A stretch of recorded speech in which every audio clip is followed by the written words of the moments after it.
आज हमने chief election commission of India को, चीफ इलेक्टोरल ऑफिसर JNK को और डिस्ट्रिक्ट इलेक्शन ऑफिसर को रिप्रेजेंटेशंस दी हैं कि चिनैनी घोरडी के चुनाव को रद्द किया जाए। इसमें बहुत बड़े पैमाने के ऊपर धांधलियाँ हुई हैं, करप्ट प्रैक्टिसेस हुई हैं, EVMs के साथ छेड़छाड़ हुई है, पैसा और लिक्कर का इस्तेमाल लिमिटलेसली किया गया है। और सबसे बड़ी बात है कि out of the way BJP के कैंडिडेट को यहाँ के प्रशासन द्वारा सपोर्ट किया गया है। आप अगर आ जाते हैं, बीजेपी के कैंडिडेट का जो एफिडेविट है वही सही नहीं, वो 13 तारीख को भरा हुआ है, 12 तारीख को लास्ट डेट थी और 13 तारीख का इसका एफिडेविट वहाँ दर्ज हुआ है। एक एफिडेविट उसने 11 तारीख को भरा और उसमें से आधे पेज ही गायब थे और फॉर्मेट के मुताबिक वो नहीं था, उसमें बहुत इरेगुलरिटीज़ थी। रिटर्निंग ऑफिसर ने उसको कहा कि तेरे एफिडेविट में खामियां हैं, तो 13 तारीख को उसका एफिडेविट एक्सेप्ट किया गया, जो रिटर्निंग ऑफिसर एक्सेप्ट नहीं कर सकता था क्योंकि 12 तारीख को ही लास्ट डेट थी नॉमिनेशन भरने की। उसने कायदा और कानून को ताक पर रखते हुए रिटर्निंग ऑफिसर ने उसका 13 तारीख को नॉमिनेशन एक्सेप्ट किया है, बैक डेटेड नॉमिनेशन। अब 2 एफिडेविट हो गए उसके और दोनों लेकिन जो ये रिटर्निंग ऑफिसर था उसने जानबूझकर, ये जानते हुए भी कि यह नॉमिनेशन इनवैलिड है, ये नॉमिनेशन जो है ये कानून के मुताबिक सही नहीं है, उसके बावजूद भी उसको अलाउ कर दिया।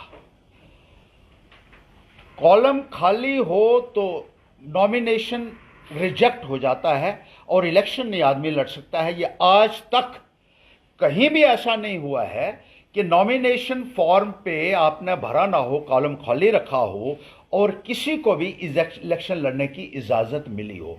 नंबर 1, ये एक सब्सटेंशियल ग्राउंड है for rejection of the candidature of a candidate who wants to contest elections. दूसरा,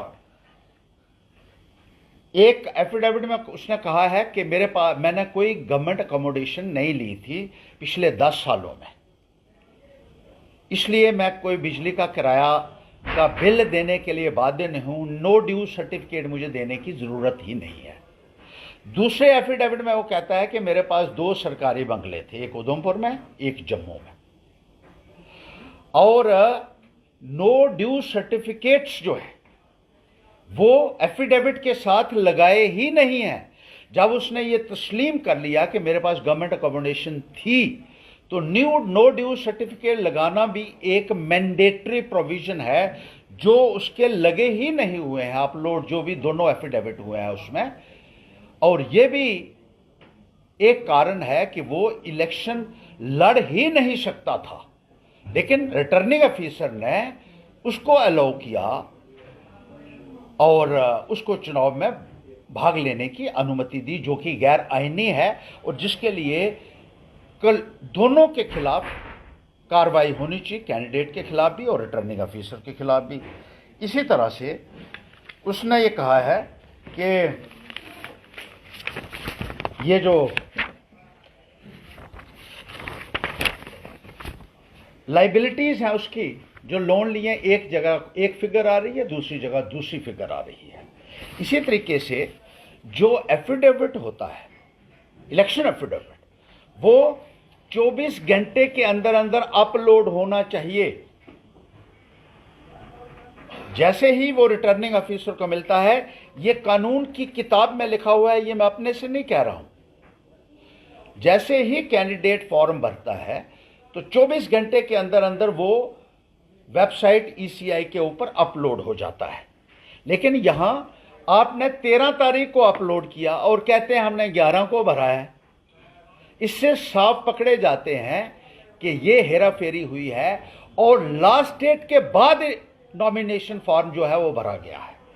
और अगर आप लास्ट डे को भी भरते हैं तो उस दिन 3 बजे से पहले पहले रिटर्निंग ऑफिसर को लास्ट डे के 3 बजे ये बताना होता है कि उसके पास कितने नॉमिनेशन फॉर्म्स आए हैं और एफिडेविट्स आए हैं।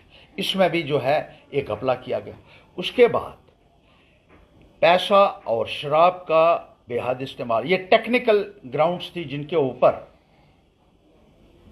कैंडिडेट ना तो इलेक्शन लड़ सकता है और ना ही उसकी इलेक्शन वैलिड हो सकती है। पैसे का इस्तेमाल हुआ, शराब का इस्तेमाल हुआ, साड़ियां बांटी, कोई कार्रवाई नहीं हुई। सीधा स्पष्ट इसका यही अर्थ निकलता है कि प्रशासन पूरी तरीके से लगा हुआ था भारतीय जनता पार्टी की कैंडिडेट की मदद करने के लिए, और मशीनों में भी टैंपरिंग हुई है। हमने मंगवाया है जितने भी सीसीटीवी कैमरास लगे थे स्ट्रांग रूम में, उनकी फुटेज जो है हमने चीफ इलेक्शन जो कमिश्नर है उनको भी आज रिप्रेजेंट किया है, सीओ को भी किया है, और बीच में सीसीटीवी कैमरास बंद भी जो हुए हैं उसके ऊपर भी एक बहुत बड़ा बवाल जो है वो खड़ा हो रहा है। हमने हरियाणा में भी देखा होगा और सुप्रीम कोर्ट में भी ये मसला गया है। तो हम ये चीफ इलेक्शन कमीशन महोदय से मांग करते हैं कि पूरे तरीके से चिनैनी असेंबली हल्का की जो इलेक्शन है वो विशिएट हो चुकी है। दैट इज वॉइड एब initio, that should be struck off immediately. They should issue an order cancelling the elections of Chinani Gordi Assembly constituency and ordering fresh elections at the earliest possible, failing which Panthers India shall be constrained to knock the doors of the Supreme Court and all expenses will have to be borne by the candidate and these officers. और दूसरा इसके साथ हम ये भी कहना चाहते हैं कि इन ऑफिसर्स के खिलाफ सख्त से सख्त कार्रवाई की जाए जो भारतीय जनता पार्टी के एजेंट बनकर बीजेपी के कैंडिडेट का काम कर रहे थे। सिविल एक्शन भी इनके खिलाफ होना चाहिए, क्रिमिनल एक्शन भी इन ऑफिसर्स के खिलाफ होना चाहिए और इस इलेक्शन को जल्द से जल्द रद्द किया जाना चाहिए।